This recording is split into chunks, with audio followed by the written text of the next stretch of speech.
Hey guys, I got a new video for you today, and we're going to be looking at the Canon M50, which is the new camera that I picked up to do my YouTube videos with.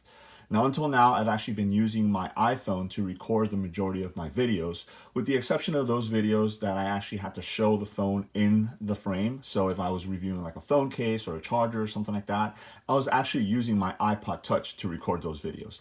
So I figured I would step up my game, get something a little bit better that I can use to record videos. And, in the case that I'm recording something where I have to show the phone, then it'll still be a pretty good quality. Now, there is a ton of videos on YouTube regarding the Canon M50. So this one is not going to be very in-depth as far as like the features and specifics and things like that. I am by no means a professional photographer or professional videographer, so I'm not really very well versed on that. What I'm going to talk about is just basically my usage from it. I wanted a camera that I could set on like an automatic mode to record video or to take pictures with, and it'd be really, really easy. And I found the M50 to be that right there. Now, I actually started with a Canon T6i. I went out and purchased it about a week and a half ago, and I tried recording a video with it, and I just didn't like the way that it performed. I didn't like the way that it handled the controls and things like that. So I actually took it back. Now, the one that I purchased was the T6i, the video creator kit, and that actually came with the memory card and the microphone. It had a Rode microphone, which was great. Audio was good and all that, but I don't know, something about it I just didn't really like. And that's actually the camera that a lot of people recommend if you're stepping up from like a cell phone to doing a full, like a larger camera, DSLR or something like that for you to get, but I just didn't like it. So I settled on the M50 after watching a ton of videos on it. A lot of people really recommended it. It's a lot smaller, which is nice. It's easier to, carry around and stuff like that. Even though this is pretty much going to live on the tripod in my here where I record the videos, I like the size of it. So this has a lot of really awesome features that somebody like layman like me that isn't really into cameras, doesn't really know a lot, can use very, very easily. So the one that I picked up is just the regular frame, or the regular body, with the kit lens, which is the 15-45. Now this is it's a pretty good lens for the majority of things that you're going to be doing. So if you're going to be like vlogging, where you're going to be in front of the camera, you can use this. It's nice and wide. Or if you're going to be doing tabletop reviews, kind of like what I do, you can zoom in on it and still get some really good quality and stuff like that. It does have some really nice autofocus, and it tracks your face really well. So again, if you're going to be in front of the camera, it's a pretty good lens to start out with. Now, as far as the camera goes, as you guys can see, it is really, really small, very compact, which I really do like. But a lot of the different features are simple things like you can actually, so here's your record button, but it is kind of small, but you can actually set the shutter button here, which is the one that you would use to take pictures, to be a record button also for video. So that was really cool, because again, if you're in front of the camera, it's a lot easier to reach up and press that button than it is to kind of find the little one there, even though it's right next to it. It also has a flip out articulating screen, which is really nice. So it is a touch screen, so you can set the focus points and stuff like that, but you can switch it around if you have the camera like on a higher, if it's higher and you're looking up at it, you can switch the screen down. So I really did like that also. And it's a fairly large screen too, so it definitely lets you kind of stay in frame. So I think for the most part, this is, I would say it's a great entry-level option for somebody that's going, again, from a iPhone or a cell phone or something like that, to, if you want something a little bit better quality and stuff like that. It does record in 1080p at 60 frames per second, which is what I record my videos on my iPhone as well. But you can also do 4K. Now, I know when you do 4K, they talk about it crops, so it kind of pushes in the image and stuff like that. But for the most part, I'm not going to be recording in 4K, so that's not a big deal for me. So just like, the larger cameras, you do have the different choices here on the little dial. And again, I'm not a pro by any chance, so I'm just kind of going with what I see here. So obviously your recording mode right here, and then what I've been doing is just using the automatic here for the pictures. I've taken a couple pictures just to kind of test it out. You have the little slot up here, so you can put in your flash or your external mic or stuff like that. But it also has a pull-up built-in flash, so if you don't want to use an external flash, you can use the one that's built into there also. One thing that it has, which is really cool, is you do have your viewfinder here. So that's really awesome because, again, if you don't want to use the actual touchscreen or the screen to look for the pictures, you can look in there. And it's a pretty interesting viewfinder here. I'll turn it on so you guys can see what I'm talking about. When you actually put your eye over it, it turns on and then it turns off. So you guys can see there, the screen turns off and the little viewfinder turns on, which is really, really nice. So I think for the most part, it's nice and light, which is cool. So I like the fact that I can take it around with me if I do have to. Again, you have the ability, see right here, it says mic. You have the ability to connect an external mic. Just kind of pop this little door open. I don't have any nails, so it's kind of hard, but you pop that little door open right there, and then you connect the mic right into it. So you slide it on top and you connect it right there. And then what you also have is you have Wi-Fi capabilities. So if you want to transfer the pictures using the Canon app on your phone or on your or to your laptop or something like that, you can go ahead and use that right there. Or I don't know if it does the laptop. I know it does the phone and tablet. So you can use a little Wi-Fi there, and that'll transfer the pictures directly from the camera to the phone over Wi-Fi, which is really, really nice. And then obviously you have HDMI output here. So if you want to connect like an external monitor or something like that, you can do that as well. Now, a couple of the things that I picked up to go along with the camera, because I did not pick up the video creator mode or video creator pack with this one, I actually ended up picking up an external mic, and it's this one right here. And I think this is the Video Micro. Now, this by Rode, obviously. The video creator kit comes with the Video Go or something like that. So it's the larger kind of shotgun mic.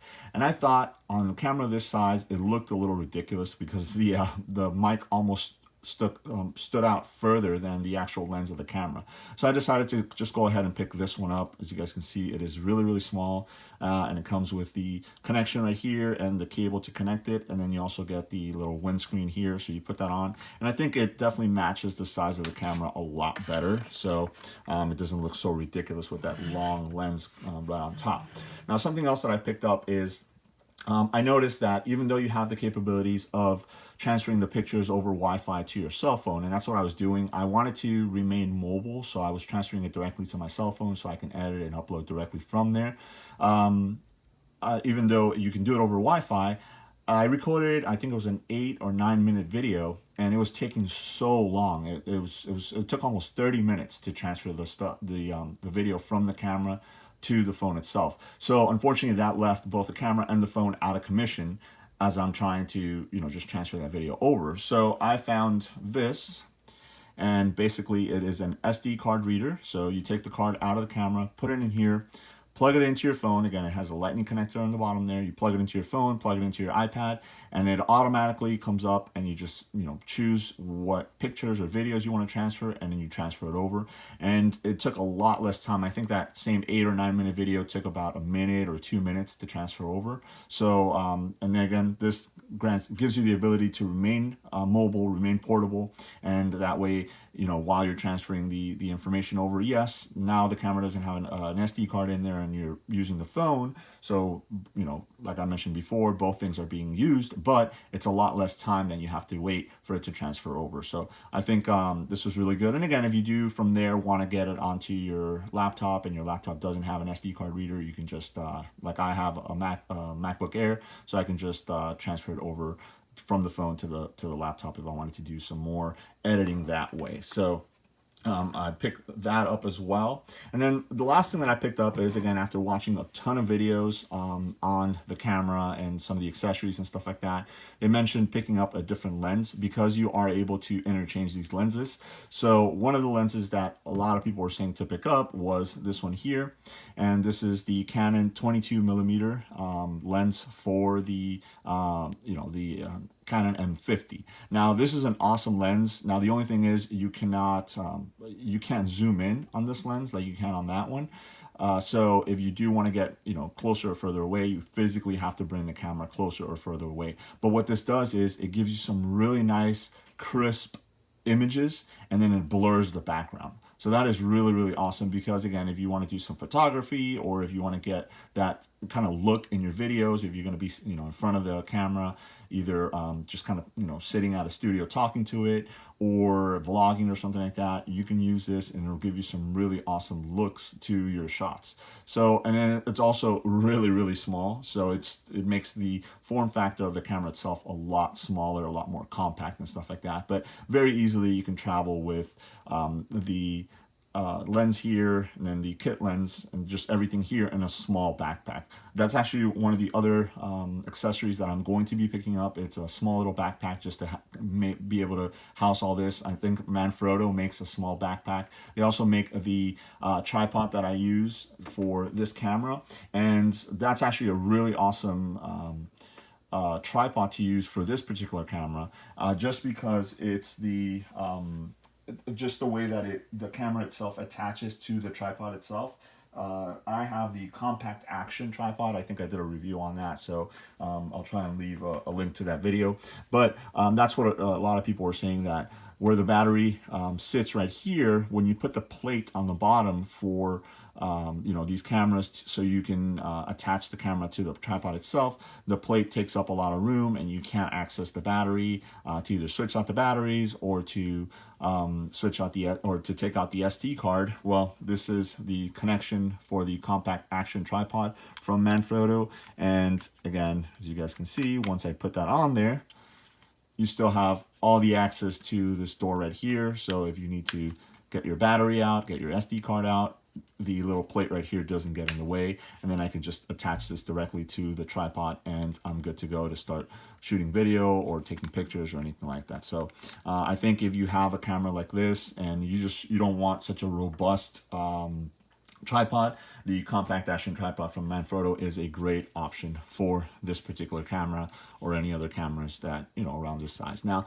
this is it is not an SLR camera, or DSLR camera, I should say. This is a mirrorless camera. And again, I'm not too versed on what the differences are, but I just wanted to kind of point that out. But for the most part, again, it is really, really comfortable. I have thin hands, but they're fairly long, and I can easily wrap around and use it. And you know, it's been doing really, really good. You know, it also comes with a strap. I didn't put the strap on it because, again, like I mentioned, this is going to live pretty much on the tripod, but it has a little stud right here, so you can attach that strap to it. And a couple of the other things that I actually purchased that are on their way is because this is a touch screen, it does attract fingerprints pretty easily. So I actually got a little screen protector, tempered glass screen protector to go on this. I'm not sure if it's going to be able to close once I have that on there, because again, you can bring it all around and close it down. But for the most part, I've been keeping it kind of open like this, in this orientation. So I want to make sure that that's protected so it doesn't get scratched up or anything like that. And then I actually picked up a couple replacement batteries just because I don't know how long these batteries will last. It does come with a little charger that you connect directly to the wall and then put the battery on there. But it's always good to have extra batteries for your electronics. So that was those are actually in the way from, or on their way from Amazon. So there it is. This is a quick look at the Canon M50. Again, this is by no means a full detailed review. I think for the most part, this is a layman's person review. If you're looking for a camera that's easy to use, that you can set it on like an automatic setting and you can go, then I think this is a great option for that. Just so you guys can see real quick, just the menus. The menus are really easy to use. Let's see if we can focus in on this. So just kind of toggle through there, and then you can see the different options and stuff like that. You can set up your own menus, but they're pretty easy to follow along and stuff like that. And then also when you're switching through, like if you're going to do a scene or something like that, you can just go and choose the different types of scenes that you want. Again, this is more for taking pictures. And then when you go back to your video, you can have it right there. You know, you can choose your mode if you wanted to. This is auto exposure. So this, you know, the camera will set everything up for you, or you can still do manual and set all those exposure levels and ISOs and things like that yourself. But it's very responsive, as you guys can see. You know, you can, you know, choose where you want it to. Here, let me take the lens cap off. Choose where you want it to focus and stuff like that.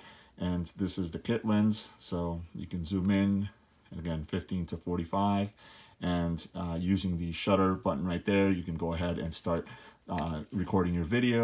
And I set that up so I can do that. It doesn't come like that. You would normally have to press the little record button, but the camera gives you the ability to be able to do that. So again, there it is. Quick look at the Canon M50, my new camera that I'm going to be using to record my YouTube videos. Let me know if you guys have any questions. Thanks.